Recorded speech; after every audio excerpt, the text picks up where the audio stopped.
Mainly जो आज का हमारा टॉपिक है स्टैटिस्टिक्स यानी कि सांख्यिकी। मेनली ये बहुत ही आसान है लेकिन बहुत ही इंपॉर्टेंट टॉपिक भी है मार्क्स के हिसाब से। अगर हम 10th की बात करें तो 10th में भी है, 12th की बात करें तो 12th में भी है, 11th की बात करें तो 11th में भी है, और आगे अगर बीकॉम वगैरह की बात करें तो उसमें भी इसका यूज है। देखिए क्या होता है, पहली चीज है स्टैटिस्टिक्स सांख्यिकी किसे कहते हैं। तो ये है the branch of mathematics that deals with collection, analysis, interpretations and presentations of data. क्या मतलब है इसका कि सांख्यिकी गणित की वो शाखा है या वह ब्रांच है जिसके अंदर हम क्या करते हैं, डेटा को इकट्ठा करते हैं, एनालाइज करते हैं, उसे समराइज करते हैं और फिर डेटा को एक मीनिंगफुल वे में हम प्रेजेंट करते हैं। तो ये क्या मतलब हुआ, ये हुआ हमारा सांख्यिकी। समझ में आ गया कि डेटा को इकट्ठा करना, उसे एनालाइज करना, फिर उसे इंटरप्रेट करना और फिर बाद में अपने अकॉर्डिंग डेटा को एक मीनिंगफुल वे में प्रेजेंट करना स्टैटिस्टिक्स कहलाता है। अब देखिए जो हम अभी बात कर रहे हैं वो स्टैटिस्टिक्स के मेनली 3 पार्ट होते हैं। पहला नंबर 1 पे हमारे पास क्या आएगा, मीन। चलिए बड़ा लिख देते हैं। तो पहला हुआ मीन। मीन को क्या कहते हैं हम, माध्य। ठीक है। नंबर 2 पे हुआ मीडियन। मीडियन ये क्या होता है, माध्यक। ठीक है। और तीसरे नंबर पे आ जाता है मोड। इसे क्या कहते हैं हम, बहुलक। ठीक है। तो हमारे पास क्या क्या हुआ, मीन हुआ, मीडियन हुआ, मोड हुआ, यानी कि 3 कॉन्सेप्ट की हम बात करेंगे। तो जैसे हमारे पास मीन, मीन क्या होता है, मीन का मतलब है कि माध्य। माध्य का मतलब क्या हुआ कि इसमें हम जितना भी डेटा है सारे पार्ट को यूज कर रहे हैं और उसका एवरेज कैलकुलेट करते हैं, तो वो हुआ हमारा माध्य। मीडियन का क्या मतलब होता है, मीडियन क्या कहलाता है, माध्य समझ में आ गया होगा कि जैसे मान लो हमारे पास 3 टर्म्स हैं, हमने तीनों को ऐड कर दिया और कितने से डिवाइड कर दिया, 3 से, तो ये तो मीन हुआ। लेकिन मीडियन में क्या होता है कि जैसे हमारे पास कोई डेटा गिवन है, या तो असेंडिंग ऑर्डर यानी कि आरोही क्रम में, या हमारे पास डिसेंडिंग ऑर्डर यानी कि अवरोही क्रम में, अगर हम डेटा को लगा रहे हैं तो उसके बाद जो मिड वाला होगा वो हमारा क्या कहलाएगा, मीडियन। मान लो हमारे पास 3 है, असेंडिंग ऑर्डर में हमने इन्हें यूज कर लिया, मिड कौन सा है, ये, तो ये मीडियन है। क्लियर। इसमें हम सभी डेटाओं का एवरेज निकाल रहे हैं तो वो मीन है, यानी कि सबको ऐड करके उतने नंबर से डिवाइड कर रहे हैं। मीडियन का क्या मतलब है कि इसमें हम जो है उन्हें असेंडिंग यानी कि आरोही या डिसेंडिंग अवरोही क्रम में लगा रहे हैं और उसमें जो मिड वैल्यू है वो हमारी मीडियन है। तीसरा बहुलक। बहुलक क्या होता है, जिसकी सबसे ज्यादा फ्रीक्वेंसी हो वो बहुलक है। कैसे, मान लो x1, x2, x3, x2, x3, x5, x2। तो यहां दिख रहा होगा ये भी x2, ये भी x2, ये भी x2, तो ये कितनी बार रिपीट हुआ, 3। बाकी x3 2 बार आया है, x1 और x5 एक बार आए हैं, तो सबसे ज्यादा फ्रीक्वेंसी किसकी है, x2 की। तो ये क्या कहलाएगा, हमारा बहुलक। क्लियर है तीनों कि मीन, मॉड, मीडियन। मीन मतलब माध्य, मीडियन मतलब माध्यक, मोड मतलब बहुलक। यहां पे मीन का मतलब होता है कि सारे डेटाओं को ऐड करो और नंबर ऑफ डेटा से डिवाइड कर दो। इसका मतलब यह है असेंडिंग या डिसेंडिंग आरोही अवरोही क्रम में लिखो, जो मिड में आ रहा है वही मीडियन है। इसमें क्या है कि जिसकी फ्रीक्वेंसी या जो सबसे ज्यादा बार रिपीट हो रहा है वो हमारा क्या है, बहुलक है। अब अगर हम बात करें relation between mean, mod and median. अगर हम इन तीनों के बीच में रिलेशन निकाल रहे हैं तो क्या होगा, मॉड इक्वल टू 3 मीडियन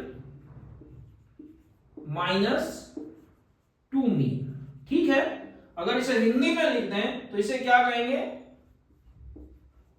बहुलक 3 माध्यक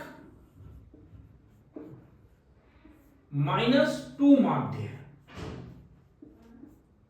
ठीक है, तो इस तरीके से हम बड़ी आसानी से, तो ये हमारा क्या हुआ, इनके बीच रिलेशन।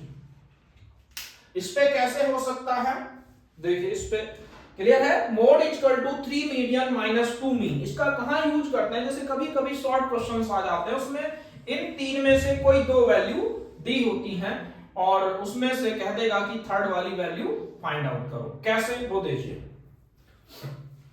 क्लियर है यहां तक। इसके बाद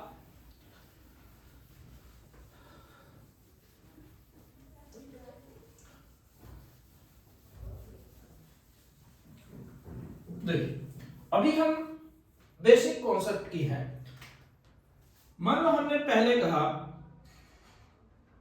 क्वेश्चन है, अगर मीन यानी कि माध्य किसी चीज का 15 है और मीडियन माध्यक मान लो 14 है, तो कहता है मोड यानी कि बहुलक ज्ञात करो।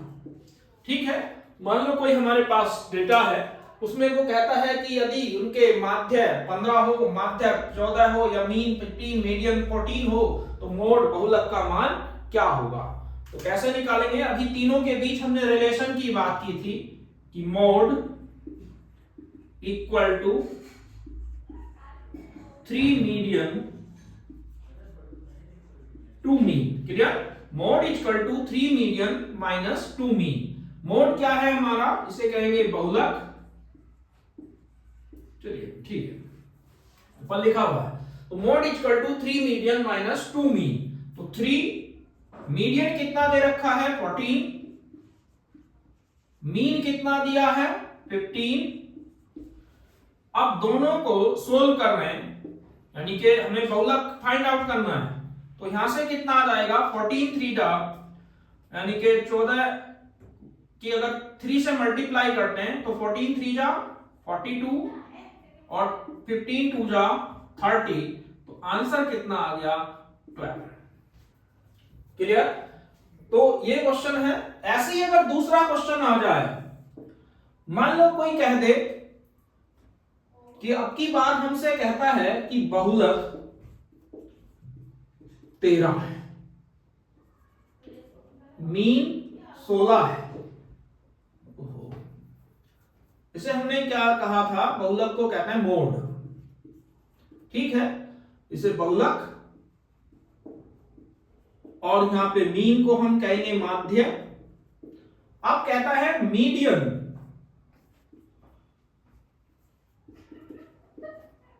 मीडियन यानी कि माध्यक। कोई कंफ्यूजन की दिक्कत नहीं है, हमें कैलकुलेट करना है। Clear, mode, mean, median. मैंने कहा तीन में से अगर कोई सी भी 2 गिवन है तो हम बड़ी आसानी से थर्ड वाली वैल्यू को कैलकुलेट कर सकते हैं। देखिए यहां पे mode equal to 3 median minus 2 mean.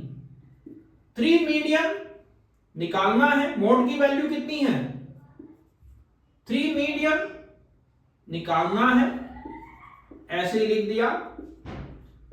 2 mean, mean कितना है 16, तो यहां से 13 इक्वल टू 3 मीडियन माइनस 32। 32 इधर माइनस हो रहा है तो इधर जाके प्लस होगा, तो 3 मीडियन इक्वल टू 13 प्लस 32, यानी कि 3 मीडियन इक्वल टू 2 और 3 5 45। तो मीडियन की वैल्यू निकल के आई 45/3। तो यानी कि जो मीडियन कितना हुआ 15। क्लियर है? तो इस तरीके से, यानी कि ये हमारे पास अगर देख रहे हैं तो हमने क्या लिखा था, बहुलक 3 माध्यक -2 माध्य। ठीक है, ये मैंने हिंदी में लिख दिया, ये इंग्लिश में लिख दिया ताकि कोई कंफ्यूजन ही ना हो।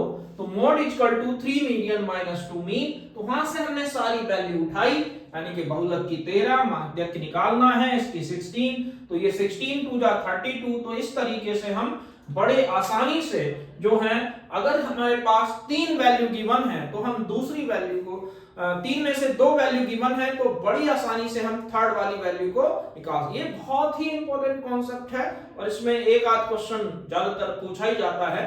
तो मेरे ख्याल से आपको कॉन्सेप्ट क्लियर हो गया होगा। इसके बाद हम कल जो बात करेंगे, कल देखेंगे मीन, कि मीन किस तरीके से निकालते हैं। बड़ी आसानी से हम मीन कैलकुलेट कर सकते हैं, तो उसके लिए हम कल मिलेंगे। आज के लिए बस इतना ही, धन्यवाद।